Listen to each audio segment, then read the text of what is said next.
Špela Rojec je jeklenega konjička že pred leti zamenjala za kolo, s katerim se vsak dan odpelje v službo. Teh 7 kilometrov v eno smer, to se pravi 14-15 na dan jih naredim, mi je tudi za kondicijo v redu.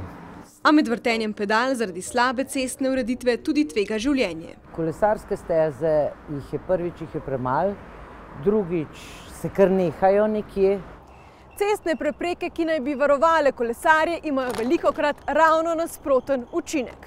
Količki so nevarna zadeva, kar vedo po celem svetu, ker lahko kolesar, če se čemu izogiba ali če ni posebej pravilen, se hitro zadane od njih in poškodbe so lahko zelo hude. Najbolj nevarne in usodne pa so nesreče, v katerih sta udeležena kolesar in voznik avtomobila.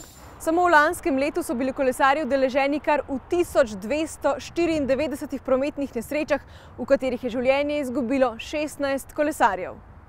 Poleg neurejenih kolesarskih stez pa kolesarji predstavljajo nevarnost tudi sami sebi. Najpogostejša njihova napaka je vožnja v nasprotno smer. Pešci so najhujši, ne?